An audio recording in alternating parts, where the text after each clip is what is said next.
said, the new and unique civilization to the world, which was promised, was never to be. 15 years later, 115 years later, we still where we were. And I'm going to speak to this particular matter. And then the early 20th century Africanists. Excuse me, Reverend, may I make a quick announcement regarding the interpretation, please? Sorry to interrupt. Yeah. We forgot to make an announcement that people who are joining, if you look down on your screen, you will see interpretation. And if you are a French-speaking person, please click on the French and you will be in the French room. There you'll be able to listen to the conference in French. Thank you very much. And sorry again, Reverend, to interrupt. Thank you, Baba. We can carry on. Thank you very much. I had also asked that the document be shared. It will make it easier for those who want to follow it. Let me start again and say, in his speech, The Regeneration of Africa, that's the title, 115 years ago, that's 1906. Prixley Kaseme concludes by saying the regeneration of Africa means that a new and unique civilization is soon to be added to the world. His expectation was that when Africans come after their colonization, oppression, etc., they will bring in a new and unique civilization to the world. And he says the most essential departure of this new civilization is that it shall be thoroughly spiritual and humanistic. There are two words there, spiritual and humanistic. Indeed, a regeneration, moral and eternal, he says. So this regeneration has to be moral and eternal. It doesn't come to an end. If it is moral, it will remain the same. It doesn't change. I said that, the gospel is always about good news, but I'm going to tell you about bad news today, that the soon to be added civilization he was talking about, the new and unique civilization to the world, was never delivered. It was never added. It's 115 years later. Now, the early 20th century Pan-Africanists, Prixley Kaseme was amongst those. By the way, he became one of the first leaders of the African National Congress in South Africa at its formation in 1912.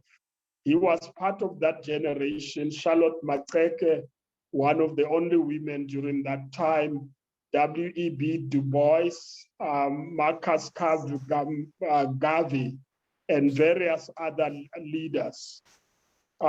They were thoroughly spiritual and humanistic, which means being human, not in the sense of theology.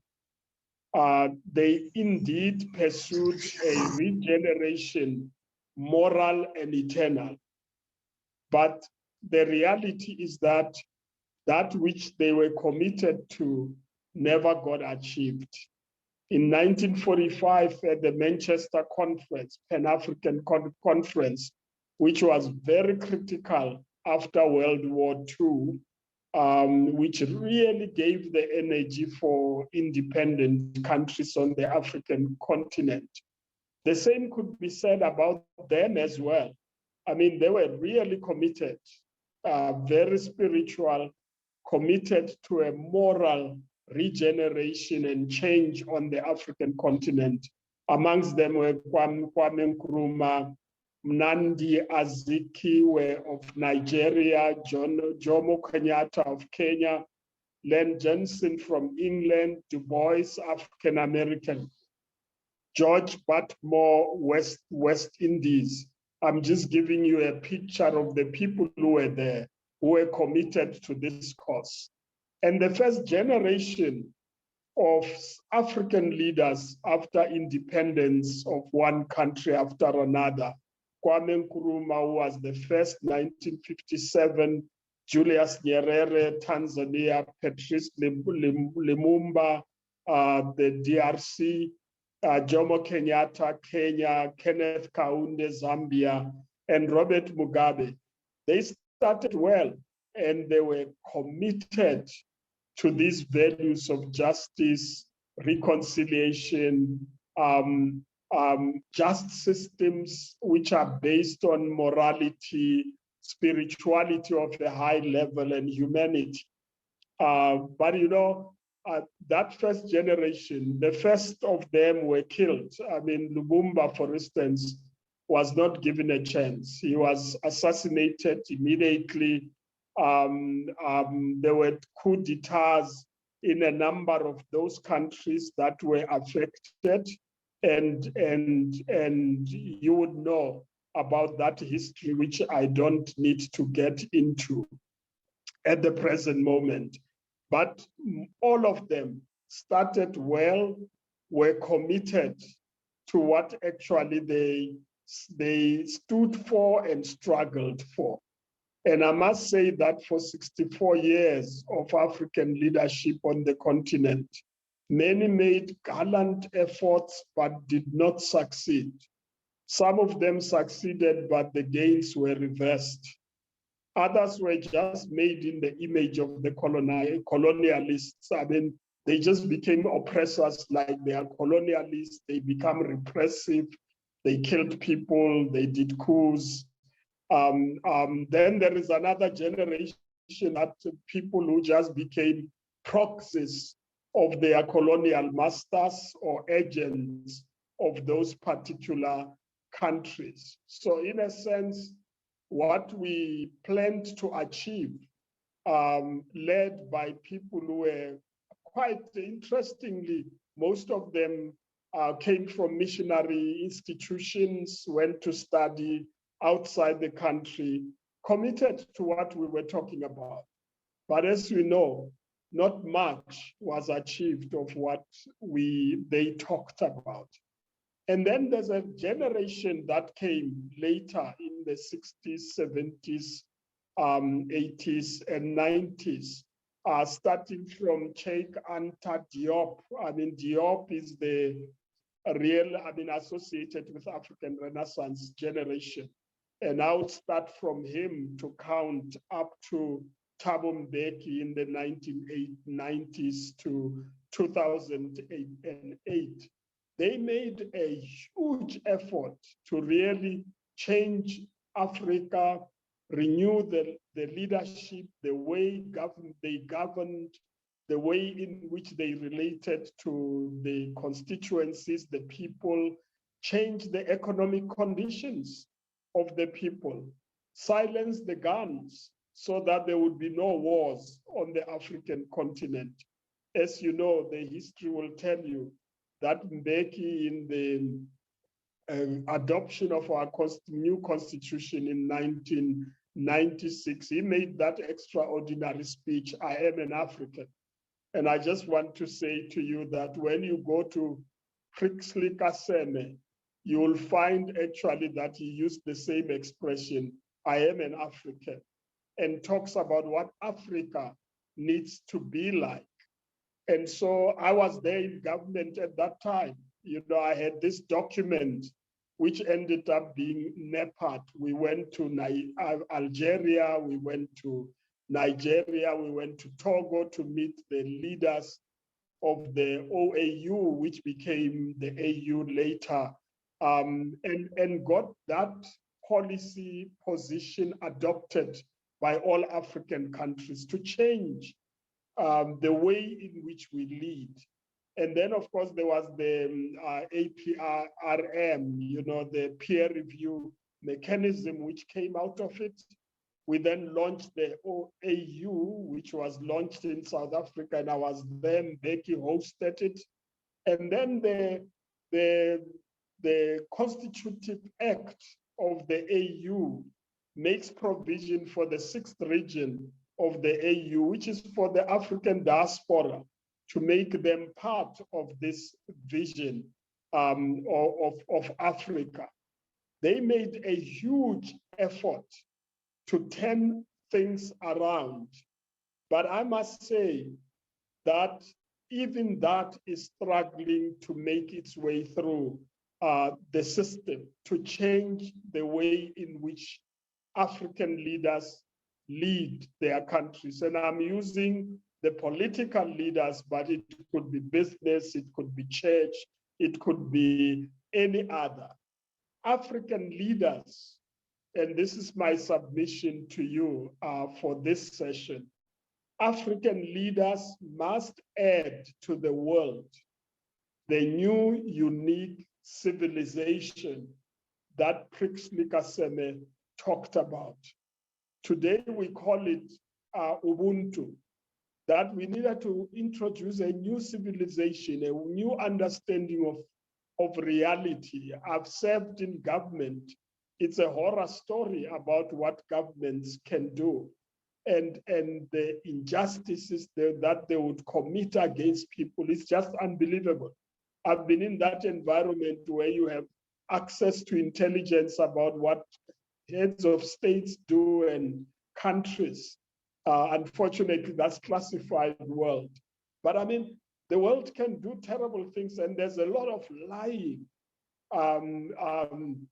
in terms of states and what they do, and hide what they do.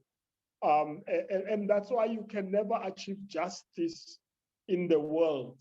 I mean, I just listened to this man who was detained in Guatemala Bay, so you would know, who was detained for 14 years and never got charged, tortured, etc., by the United States.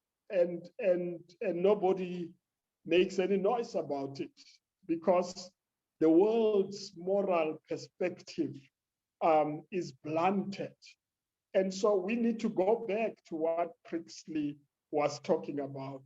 And then secondly, the departure, he says, is through spiritual and humanistic. He uses those two words and didn't define the spiritual in that text because he assumed those who were listening to him were spiritual people.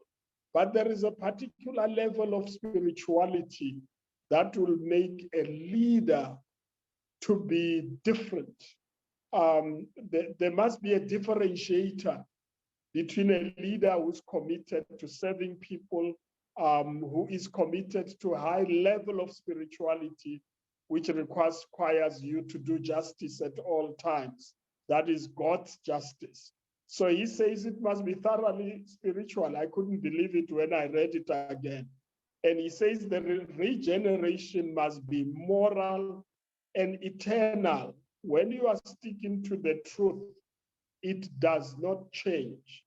When you say that this is true and it's fact, it can't change because it's not a lie. But if it's a lie, it will change.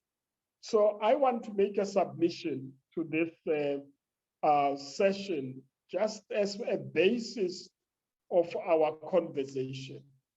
The first thing I would like to say is that there is no business without integrity. I was actually surprised in terms of how business, because I've gone into business and veered there, and I serve in boards as the facilitator says, and I chair boards, business. And in business, when you read in South Africa, the King's Report from King 1 up to 4, and we are going further into 5, most countries have got those types of codes which business should follow.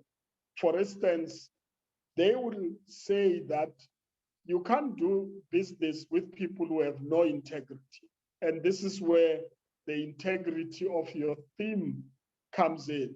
You want no business person who wants to put money in a business with people of no integrity. And I'm trying to move away from just talking spiritual. It's straightforward business practice. No one wants to do business with people they can't trust. There has to be trust. And you can't trust people who have no integrity. And no one wants to do business with people who are dishonest. And there are leaders who just don't have integrity, but they lead countries, they lead business, they lead people, but they have no integrity. You can't trust them. There is no honesty. You can't rely on them. There is no reliability. There is also the issue of accountability in business. No business person wants to work with somebody who is not accountable. I mean, if you have chartered accountants who cook books and misrepresent the reality in a business, nobody wants to invest in a company like that. And those who have been following the stories of state capture in South Africa know that I mean, there are chartered accountants who were captured or bought to falsify even accounts which are audited. And people believe that the company is okay, when in fact the company is not okay. And I must say, unfortunately, because it's during the new order, not the old order, not as if whites didn't do it in the past, they did the same. And we have got a company here that is it's owned and led by whites. And that company has suffered greatly because of corruption within the companies and misstatements of accounts. And people have lost billions of rands in that company. And so you need a people you can rely on. You need people who are accountable. You can't have a president of a country who's there to serve his or her own interest and not the interest of the people. A leader who has no sense of conflict of interest and will amass wealth for himself or the family or friends or factions instead of using the resources of the country for the benefit of the people. An honest person, a person with integrity, will be able to say no. I mean, somebody came and said, here's 2 billion to me whilst working in 2 million to me whilst working at the presidency. And I said, no, it's a gift. You know, pastors can also get gifts and thank God for them. But you know, there is no free lunch. And once they've given you the money, there is a comeback on that money. And so you need to be able, so if you receive a gift, then you must pay tax. That's the first thing. You can't have a gift of that magnitude and not pay tax. You must declare it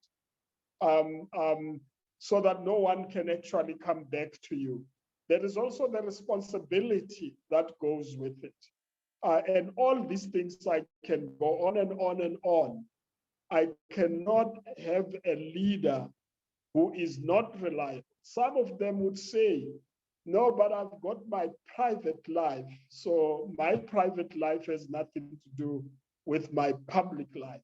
And I always say, even your private life impacts on people outside yourselves. Your private life impacts on your partner. The way you behave affects your partner. Anything that affects another person can be declared private because you affect other people. It affects children. I mean, children are victims of their parents in most instances. And therefore, integrity is of vital importance. It starts from family. And if you can't be of integrity in a family, you can't be of integrity in government or in business. The second is that one must have a reference point outside oneself. And that's where it comes to the spirituality part of it. Now, people might might believe in different things, might belong to different religions, might be in different churches, might be of no faith.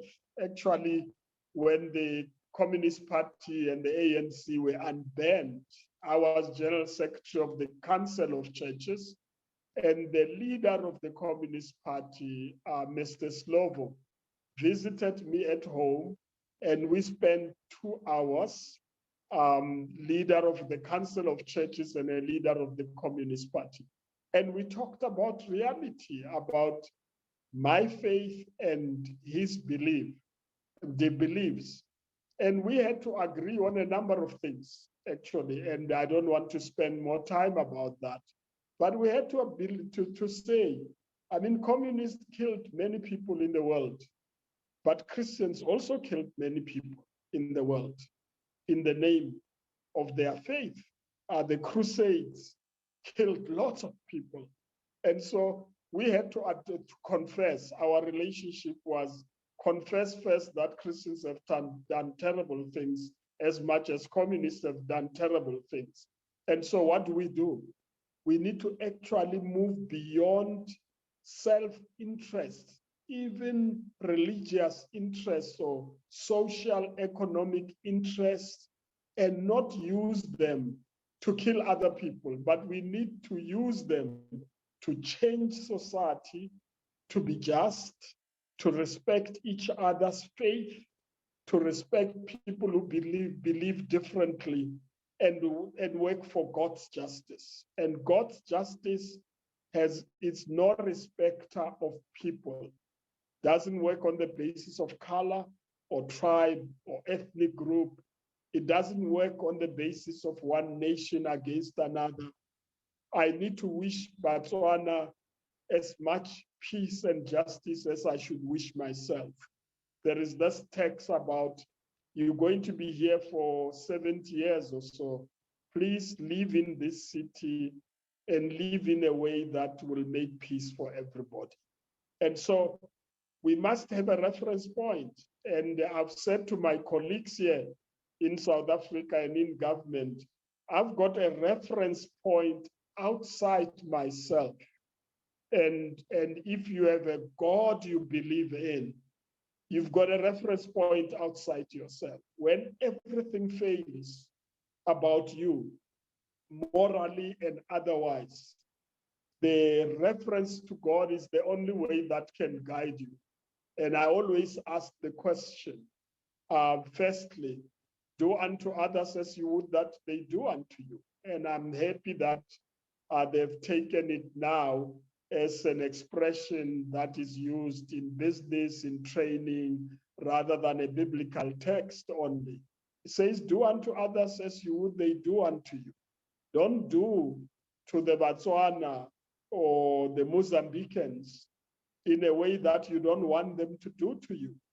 And I always said when I was in government and high level and places where we meet with government officials, USA, Britain, France, others, China, Russia, we always talked about we have to do unto others as we wish that they do to us. Once you do something you don't wish for yourself, you can never produce peace in the world. And we have said so, and some have said, you know, South Africa, you are right most of the time, because we come from a liberation struggle where you are right most of the time, but it doesn't it's not compatible with our policy. So rightness is not related to policy. They can have rightness and have a policy that contradicts that. And we would say no, and at least during my time, no, you can't have a policy that is against another country in a way that you can allow another country to do the same to you. But the reference point must be the justice of God, not ethnic, not tribal, not racial, not color, not boundaries. The last thing that it's important in this issue of integrity, because all this is about integrity, that one must have boundaries within which one works. If you don't have boundaries, then everything goes. You can do anything. I mean, I can't believe that people will put a tender in government of millions of rands in South Africa, making an example, to deal with the asbestos roofs in poor people's houses, which were put during the apartheid days. And people developed diseases and because of that. So you now have a new government. It's Black people who run that government, but then they put a tender of millions of rands and they pocket all that money and the roofs are still there and people are still suffering. And I say the only person who would do that, it's a person who has no boundaries, which means there are no moral boundaries at all. They can do as they like and what they want to do. And I would like to say that, I mean, a person must have boundaries. There are things that I know I cannot do if it's going to cause pain to another person. I cannot do it. And those who are Christian, I'll use my example of a Christian approach to this life to say, before I do anything, I have to ask, how would Christ have responded to this? If my wife did something and I want to react to it, I ask the question, how would he have done it? Or if it's my colleague or comrade who does that to me, how would I have responded? How would he have responded? What is your measurement and reference point to what you do in life? And the type of leadership we need is people who will transform the way in which we run our countries, we run our business, we run our families, we run our institutions in a way that they are run for the benefit of the people on the African continent. I mean, we can't have leaders who amass money and then give it away and stack it in Europe and benefits people in Europe rather than here. Have pension funds that are invested in Europe rather than here on the African countries. People who think about themselves rather than others. The AU made a decision, we must silence the guns by 2020. And the guns have not been silenced. And the wars are about interests of individuals, groups of people, ethnic, tribal, racial, which generate these wars. They benefit no one except those who benefit out of a war. If you sell arms, you benefit out of it. So you want more wars to benefit out of it, or your interests are contrary to the other.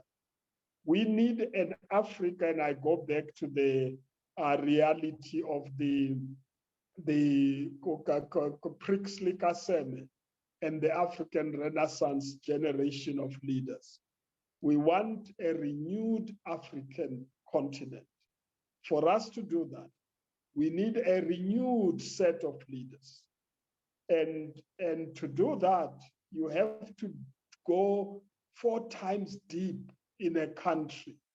To quote one of my sons, when I said, we must get these corrupt people arrested, clean up the system, and make sure that if you buy votes in your party to be a leader, then you will buy votes to be a leader of the country, and then you are corrupt before you arrive as a leader. That has to be brought to an end.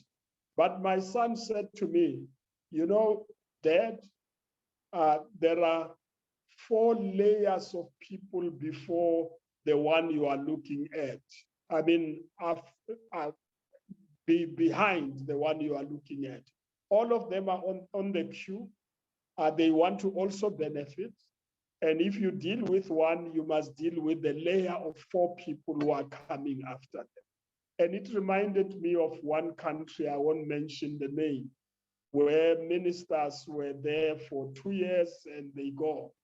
And the leader would say, I give you 2 years, you make your money and go. If you don't make it, that's too bad. It's up to you. You are responsible for your future. And I want to say that you can't have presidents who reward ministers and officials of government to benefit themselves and those ministers, when in fact they do it at the expense of the people. I'm going to make one example, which is outrageous, but it's real. I was in government. I was in those negotiations where one country asks for help and we decide, okay, we're going to help this country. We don't have lots of money, but they are in trouble. We're going to help. And the Minister of Finance goes there to agree on the terms and etc., how we assist them. And when they're finished, the minister of the country that asks for help says to our minister, what is in it for me? Which means you are helping us, but I need to get something out of it. And we thought, I mean, this is crazy. You want help for your country, but you want to be paid for being helped. It doesn't make sense because you need to benefit out of what you earn as a minister rather than out of the money that is meant to help the country. And so we have a long way to go to change our continent, to go back to Seme that says that we need to deliver, add this new civilization, which Africans can do it, and we have not done it.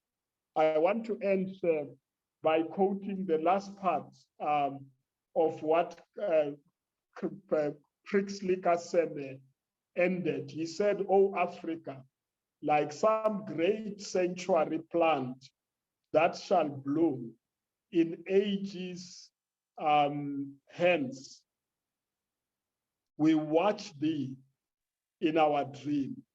See in the swamps," I'm reading from another text, "see in the swamps the prospero of our steam."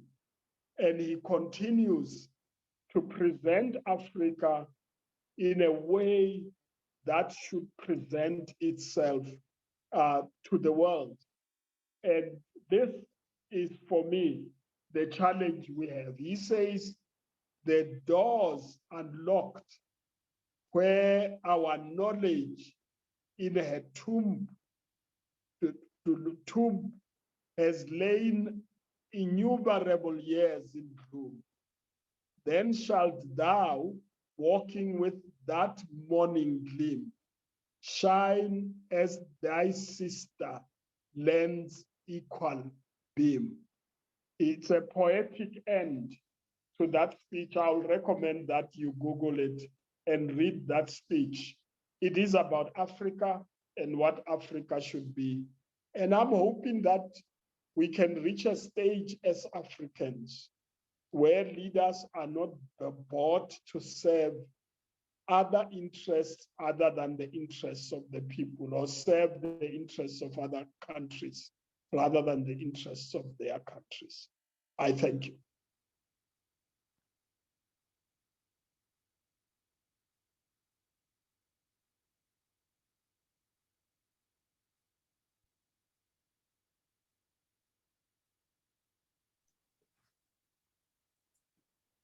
Ooh. Okay. Maintenant, nous allons partager, nous allons poser des questions ou faire des commentaires. C'est le temps de partage de Thank you notre very much. panel. Thank you very much to the presenter for this wonderful presentation. Now we are going to the time of question and answers. Mais nous allons le faire de la manière de gérer notre temps. But we will do it in a way to control our time. Nous allons écrire nos questions et nos commentaires. We request that you write your questions and commentaries in the chat room. Et nous vous encourageons d'être précis et d'être concis. We encourage you to be precise and concise. Pour permettre à notre orateur de nous répondre. To allow our presenter of today to help us with answers. Thank you. Alors, si la question est posée en français, le traducteur va traduire d'abord, et si elle est posée en anglais, le traducteur va traduire pour nous. Kindly feel free to write your question either in English or in French. We have got a French room where you can write in French and the question will be translated to English to our presenter of today.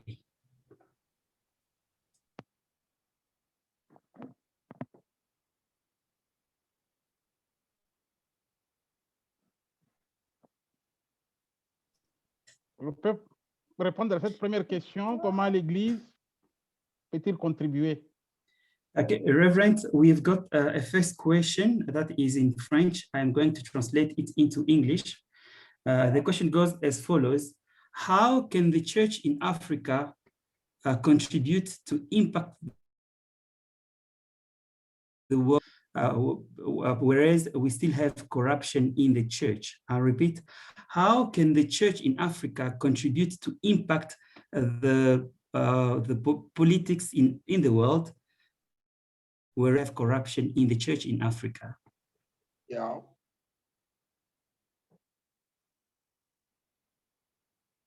You want us to answer it, or there are a number of other questions? We can answer this while giving time to the people to write more questions. No, that's okay. You realize I tried to generalize my presentation because I also assumed that there would be other people who are based on other faiths and beliefs. But let me answer this question particularly. I would like to say religion, and this was not our theme today. Religion is a construct of the society in which it finds itself. And the tendency about religion is to conform in the societies in which it finds itself. I would like to start with that general statement about religion, and there are many references one could quote about that. And the Church of Christ has tended to follow the way of that theory. The Church of Christ should be what Christ wanted it to be. And, you know, this faith, it's about loving your neighbor, loving your enemy, doing to others as you would that they do unto you. It's breaking walls in between people who differ or are in conflict, break the walls, make the enemies come together and make peace. But churches tended to be conformists. And let me make an example, and I'll make an example of my church as well. So I don't get into trouble.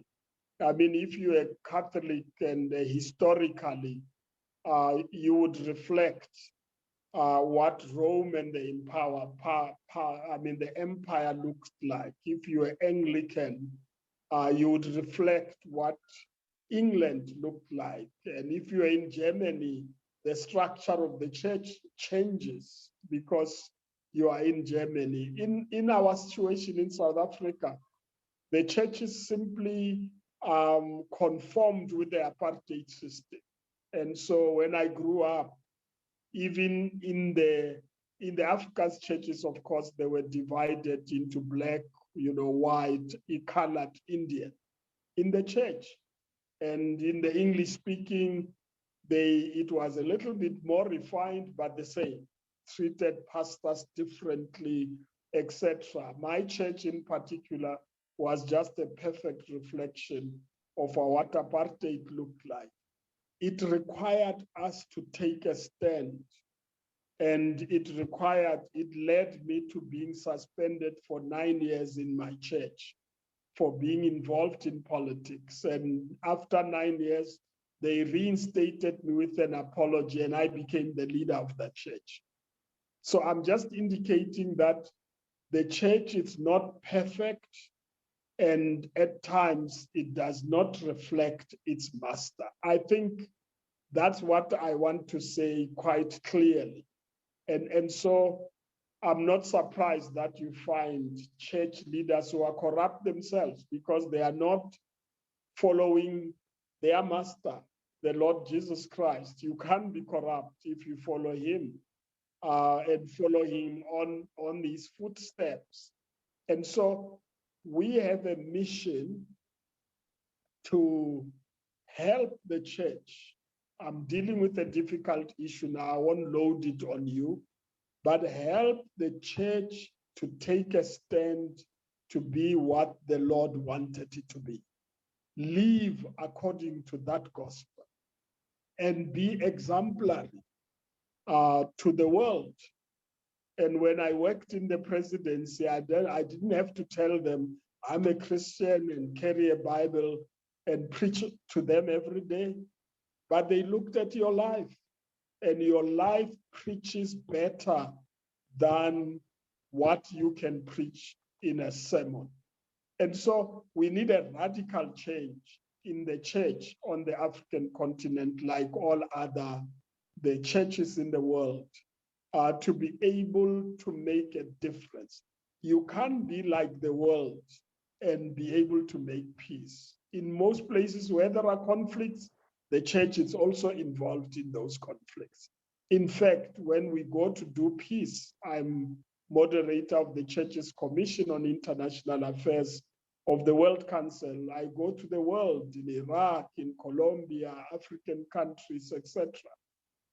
You will find that the church is involved with one group or another, whereas the church must stand for justice, and their judgment can be the interests of one group against another, but it is whether or not we are doing justice.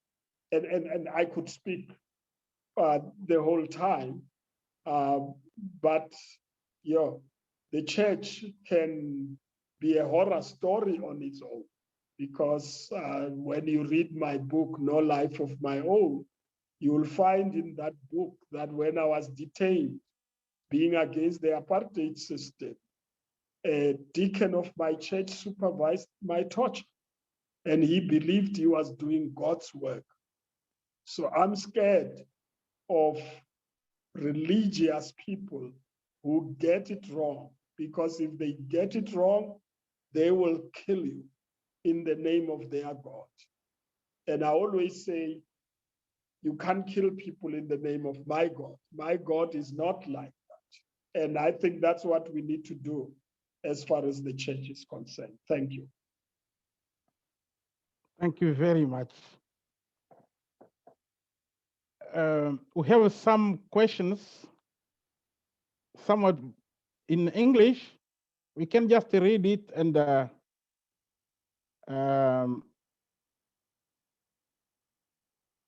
brother in translation can just read the letter. Vous pouvez prendre la lettre, les questions données en français, bien en anglais, et traduire pour les francophones. Okay, Pasteur, si vous le permettez, si on pouvait suivre les questions dans l'ordre, comme ça on va keep track des questions. Oui. Ça va? Okay. Ça va? Vas-y, oui. Okay. Reverend, thank you for that answer. So there is a question that goes in the same line of that question. And the person who's asking the question says, in the same breath, the church is so divided. Yeah, How can I can see the question. It's the first in the list here. All right. How can we achieve unity in other domains when the church is so divided? Thank you.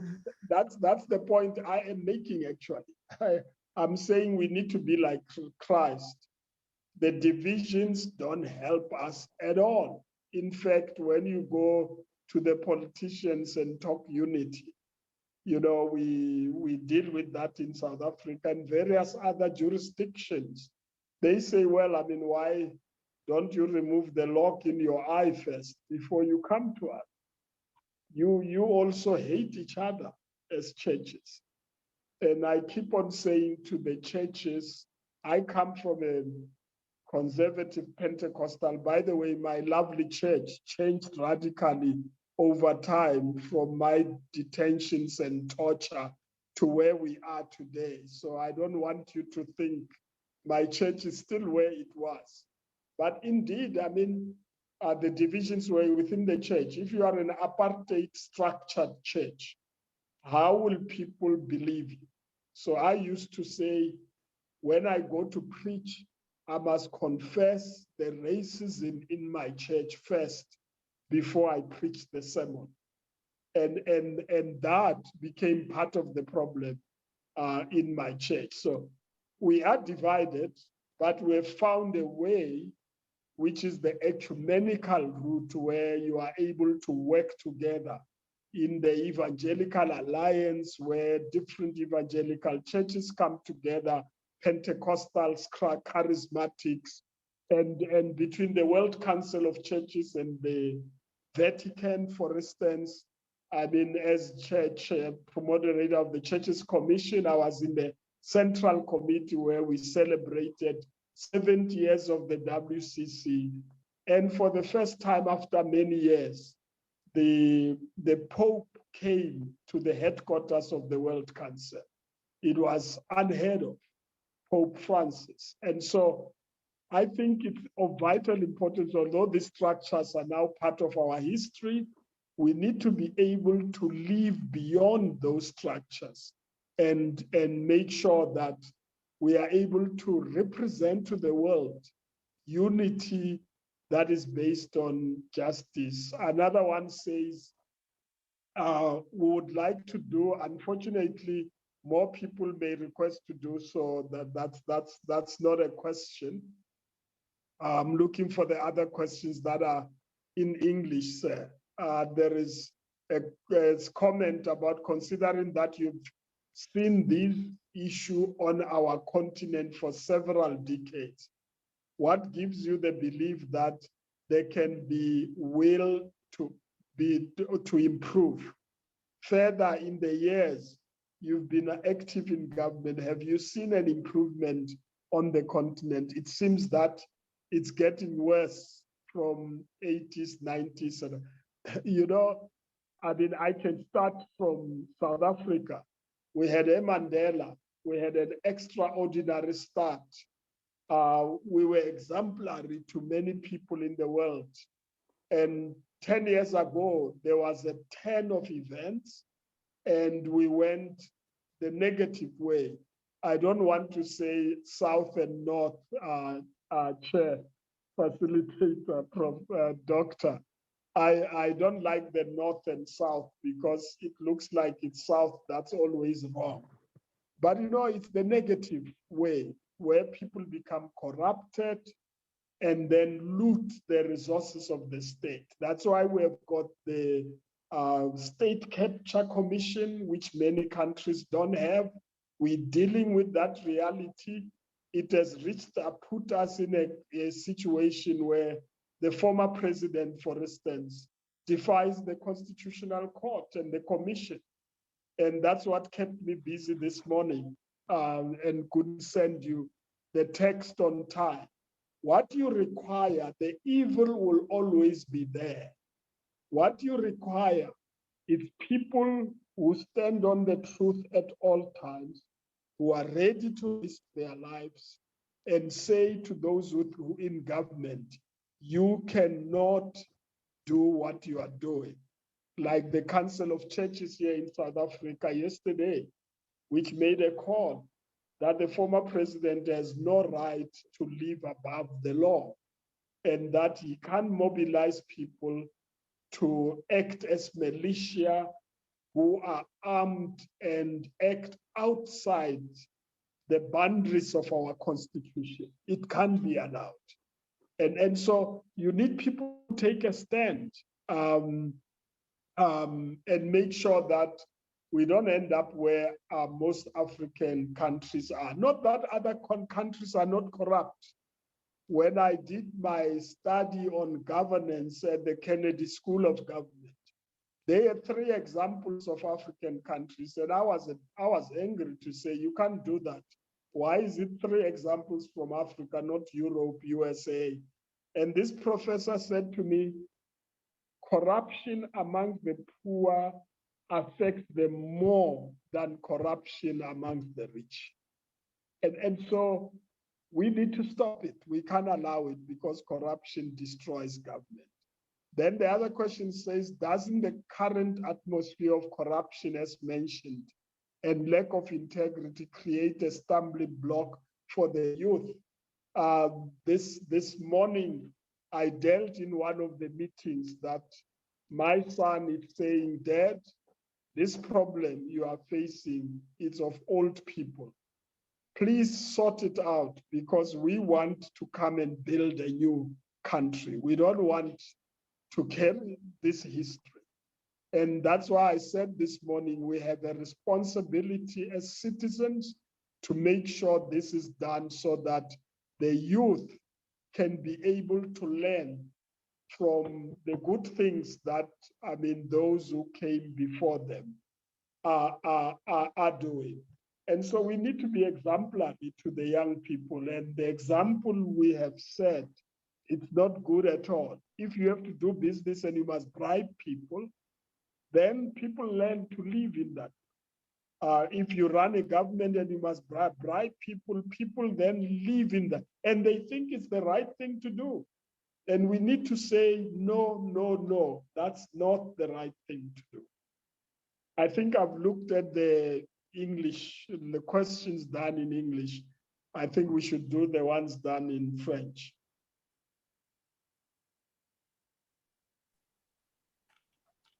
All right, we've got, I will start with the 2 questions asked by Dr. Luc Elemont. The 2 questions goes as follows. The first question says, don't you think that the bad management of the ethnic and tribal resources are in great part responsible for the corruption in politics? Don't you think that the bad management of ethnic and tribal resources are in great part responsible for the corruption in politics? That was question 1. And question 2 reads as follows. What do you suggest for a responsible redirection of the precious human differences in Africa? What do you suggest for a responsible redirection of the precious human differences in Africa? What do we mean by human differences? Probably the diversity of the people in Africa. I suggest. Yeah. I think so. Yeah. Okay. Can I just do the 2 so that I don't forget? When I was in government, we met with many governments on the African continent. And we talked about this matter. I won't quote countries now. But, if you want peace, you must take care of those who think you are the enemy, even more than you take care of your people. Because you can't have a government that's based on my tribal group will be more privileged than the other. maybe I should use the history of Rwanda because of the genocide there, that the colonialists, and I can do the same with Pakistan, India, the colonialists advantaged one tribal group against another for many years in terms of education, capacity, advantage. That's why we ended up with that genocide in Rwanda.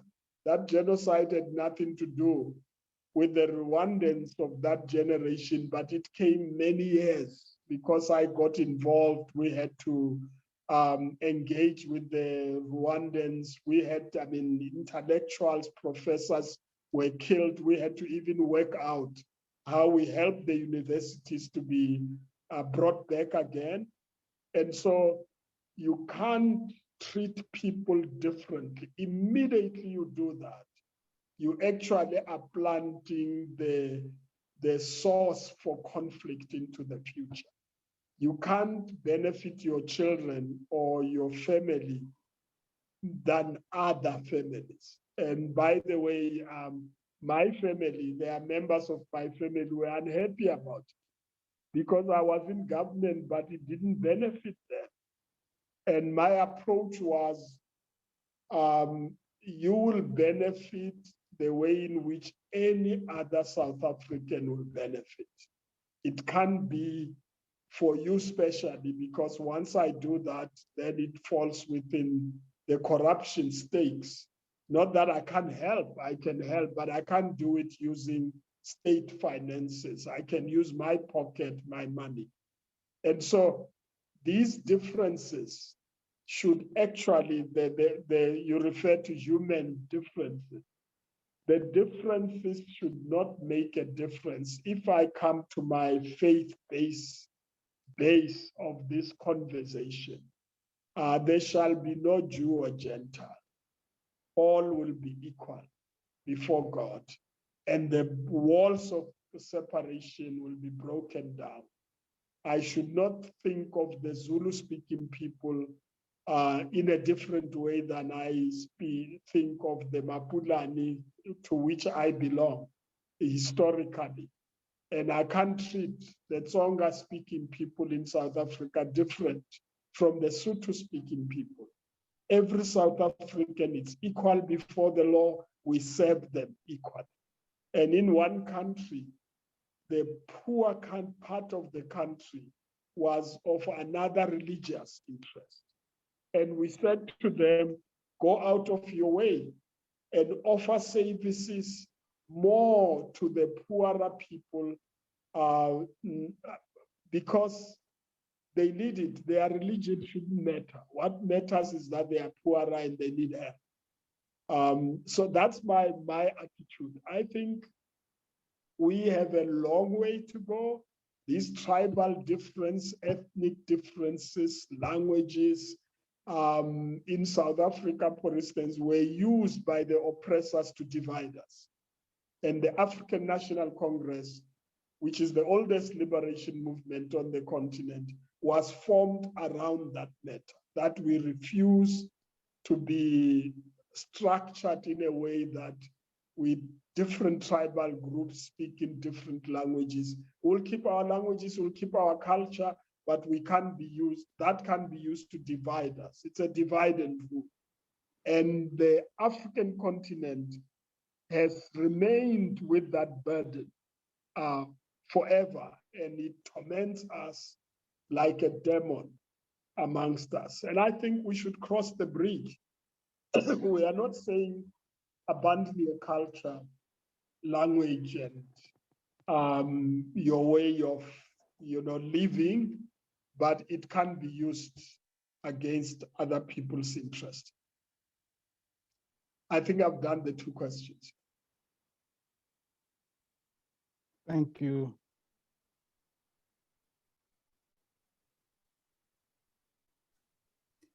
Okay, il y a une autre question en français. We have another question in French. I will Yes, I'll try to translate it for the speaker. The question goes as follows. is it possible for a Christian to get involved in politics in the context where the law and governing systems are biased, and knowing that he will have to respect what the laws are what? Biased. Or biased, yeah. Yeah, okay. Biased. And that he will have to respect and have compromises before he can try to confront the system? Or is it better if he can start the fight knowing that he will be crushed in the first attempt to fight the system? Well, we don't have a choice, actually. By the way, there is no government that's perfect, no earthly system that is perfect. Christians have to be involved in their societies. And I make a difference between Christians and church leaders. I'll come back to that. But Christians must be involved in their society. They must be part of the solutions from local government, provinces, if you have province, regions, to the national government. And indeed, they may not be perfect parties, but you might find, and some people say, well, form a Christian party. I always say in South Africa, it won't work, because when you form a Christian party, you become a minority of minorities, like one of the Christian parties that is here. So it may not solve the problem. You'll have one man voice, one woman voice there. You might say, well, if I am within the ANC, because it's large, can change society, that's where I should go in there. But it doesn't mean there are no challenges there. We did in one of the conferences a case study of one of the regions in Kenya, which was very interesting in that regard. No, there are no perfect systems, but when you are in those systems, you become the light of the world and the salt of the earth, and be able to say when something is unjust, that this can be done. It is unjust. You need to be able to. You might lose your position, but you can't keep quiet and say it can be done. Let me make an example that, I mean, was very sensitive in South Africa. I know it's in these issues that affect churches, and I call them, you know, when people form a Christian party, they think it's about issues of homosexuality, abortion, etc., and not about justice. And I always say a party like that, for me, does not solve the problem. But when you deal with those issues, like they had to vote in parliament on the issue, I think it was one of those, and they were saying three-line whip, everybody must vote the same way. But there were people who said, but I can't vote because of my conscience. And they said, well, if you don't vote, we're going to discipline. And because I was in the office of the president, I went to the president and said, Mr. President, this issue is going to create a problem. There are issues of conscience that others can be forced to do that. And therefore, you need to recognize that. But it's very complicated. But a straightforward issue about laws that are biased against another, no, that can't be permitted and have to be opposed like we did against the apartheid system. And so it's a difficult situation. I wish those who are ready to do that. I said I'll talk about church leaders later. The problem about church leaders getting involved in politics, etc. You know, some can do that in the US context. I realize that in some of the churches, like the African-American types of churches, where the church was a vehicle for their liberation. And so they can't separate the two. But in my church, I can't be for one party against another, because my members belong to different parties. So I talk about justice rather than party interest. It's the interest of justice. It doesn't matter which party is involved. We could have another day on that theme. Yeah.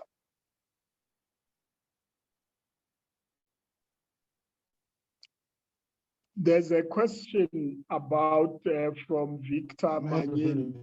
You know, the Arab one, if somebody can speak to it, because it's very long, you need time and concentration to say what it's saying. Can it be summed up? Maybe I can read it quickly, if you allow. Yeah. The Arab world band together in October 1973, using their religion as their mosque as a meeting point, and announced, decided, and implemented an incremental embargo by bit of 5%. After President Nixon reacted, they declared a total oil embargo. The crisis ended in March 1974, 5 months after. The consequences was oil prices jumped from $1.39 by barrel to $8.32 a barrel.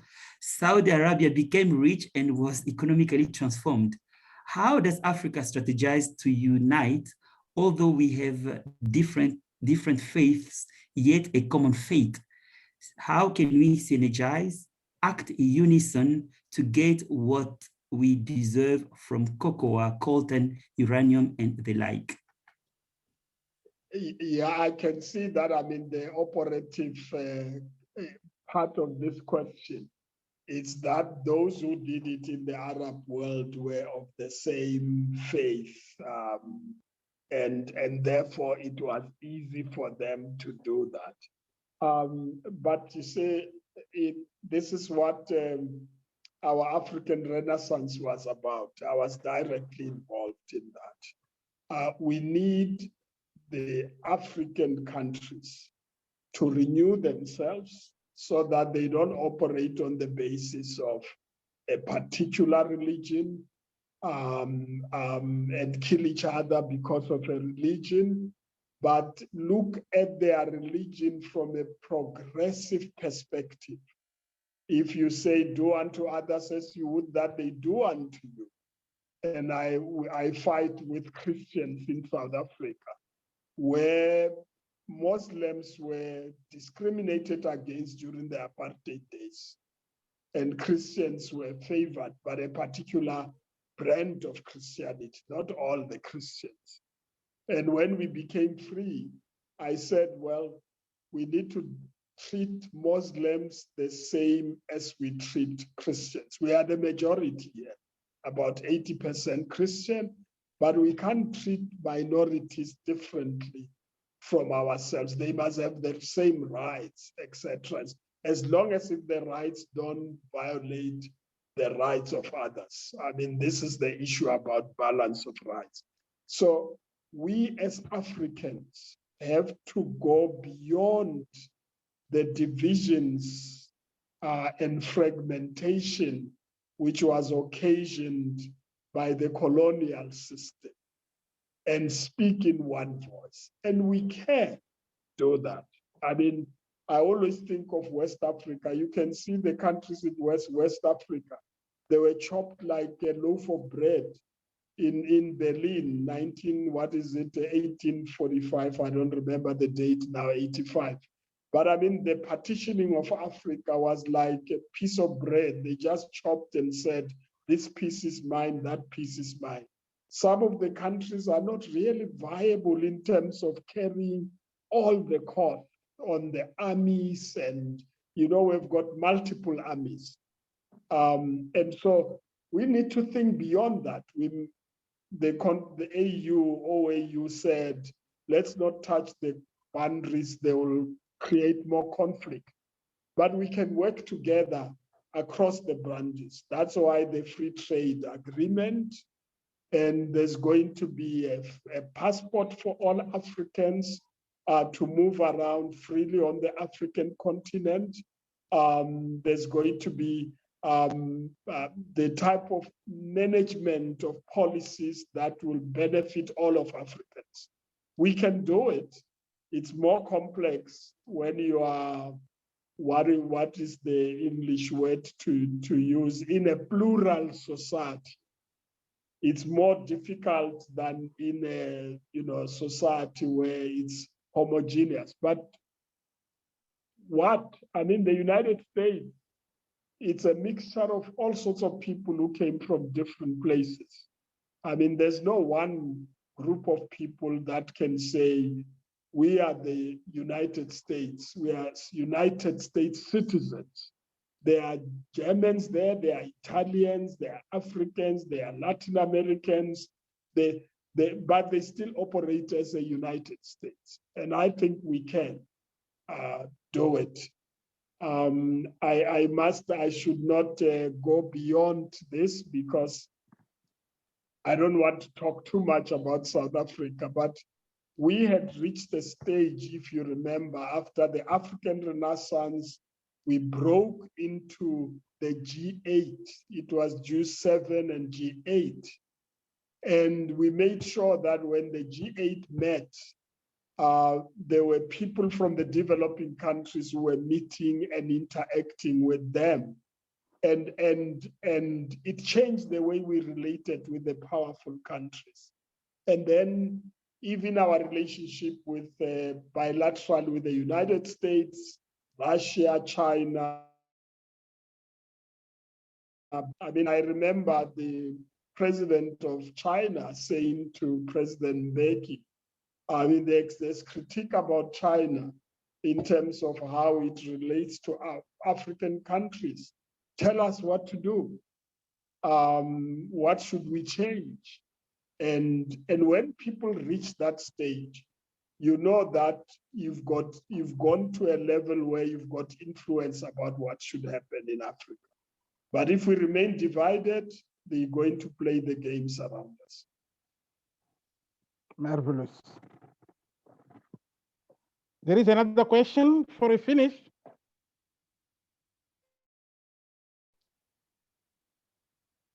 In French or in English? Anyone. Okay. Say. Sorry for a brother from Angola and Mozambique, from Portuguese country, but I know more of them speak English or French. Next time we'll talk about that. There is another question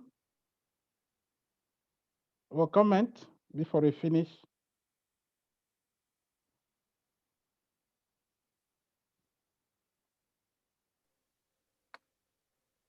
Okay. Well, Dr. Chilenga, you asked for comments and you didn't say comments would be in writing. So I'm seizing the opportunity to make my own comments. Thank you, Dr. Chikane. Very, very inspiring. From your presentations and even from the answers to different questions, the big question of unity and creating the nation of Africa, where we are not easy to divide and to manipulate, and we can, stand together as one to face the issues, is key. If that is not solved, I am afraid we will keep being eaten, just like lions eat buffaloes in the bushes. I watched those videos of, one single lion running after a herd of buffaloes because, they can't just unite and stop and just chase the lion. That is what is happening to us. So thank you. This is all very inspiring. Thank you so much. Thank you very much. Thank you. Uniting us, the continent, I think it has to be process. We have to start it. It's already started, but we have to work. And as Dr. Frank said, we need, the church have to be contributed. All of leaders have to contribute to uniting our continent in many ways. Thank you very much, Victor. S'il n'y a pas une autre question et un autre commentaire. Oui, yes. No, I was saying I saw a question about the youth there.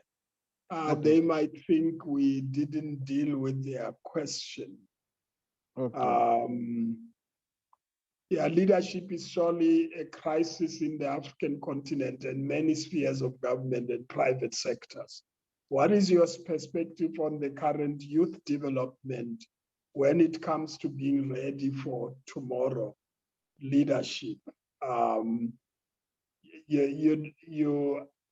It's a very broad question because you'll have to go country by country, but you can also go to the AU and you'll find a program there that's supposed to be implemented to deal with youth development. You can go to the All Africa Conference of Churches and all the other ecumenical structures.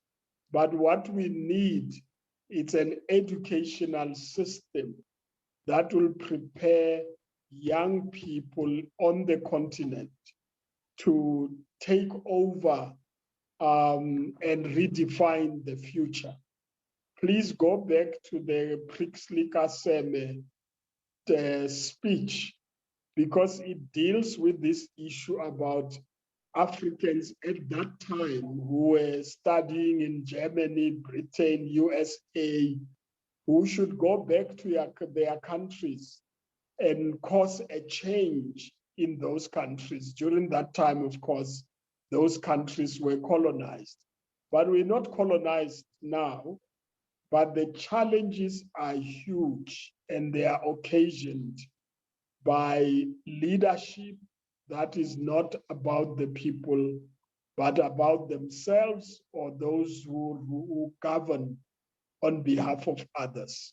And so I just want to say the youth need a special focus because Africa without the youth will not be saved. Okay, Thank you, sir. I've got a question, Dr. Frank Chikane. Yeah.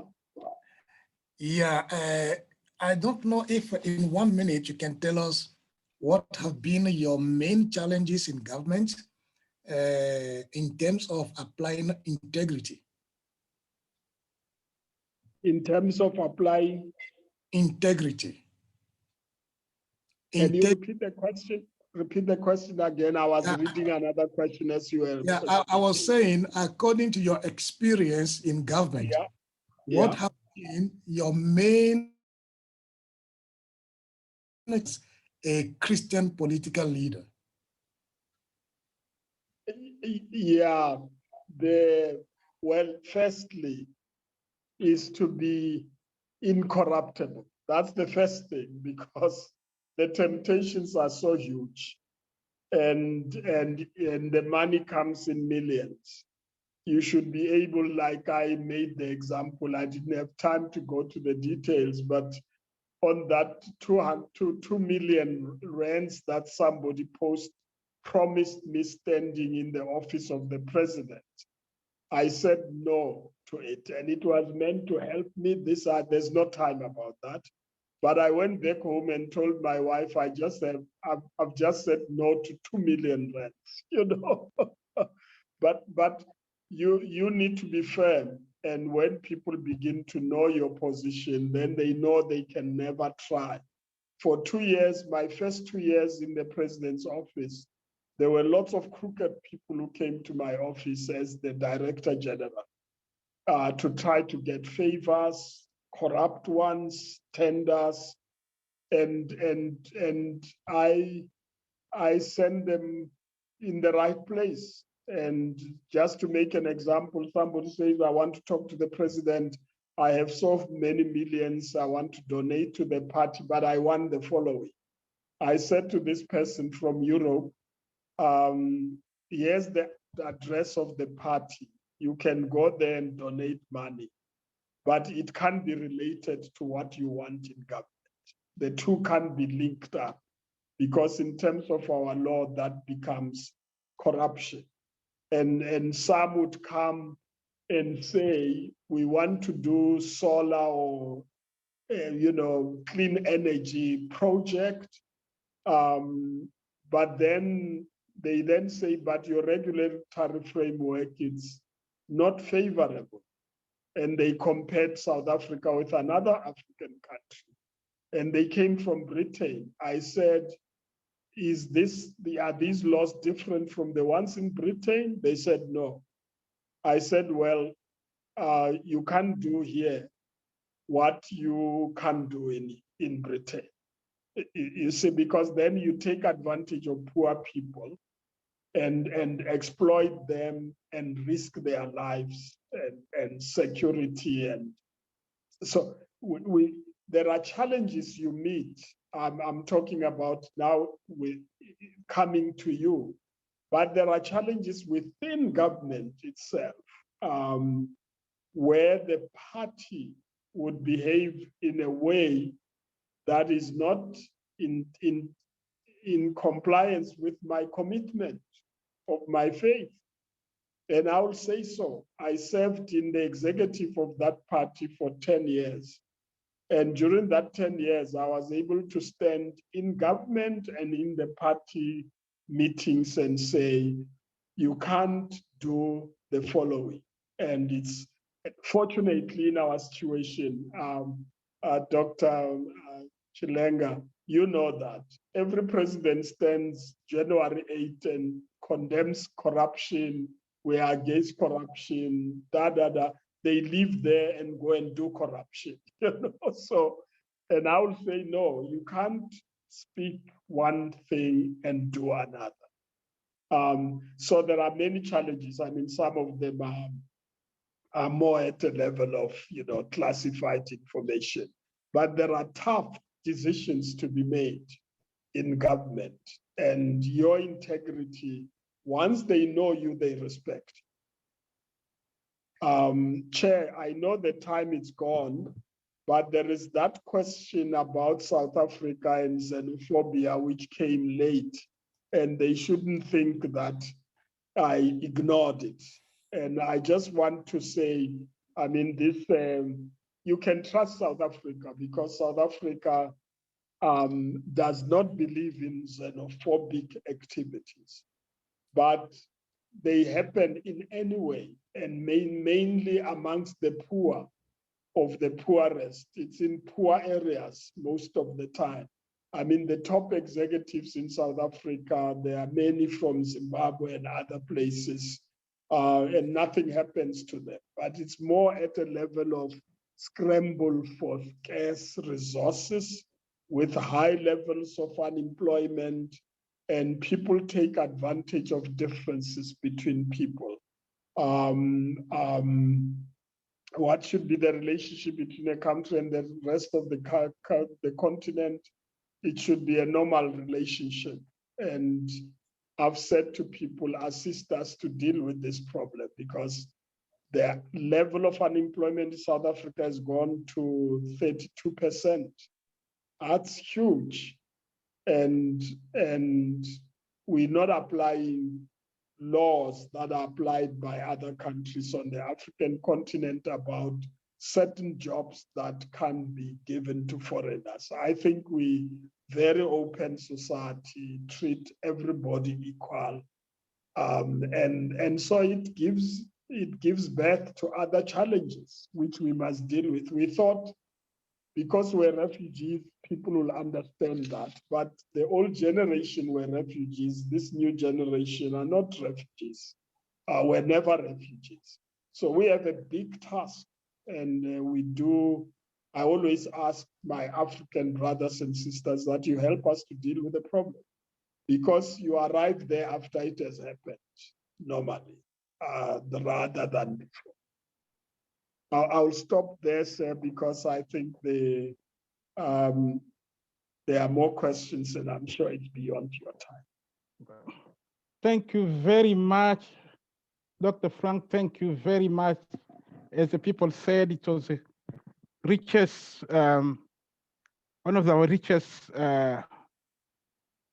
speakers today. We learn a lot, and we thank you for your experience.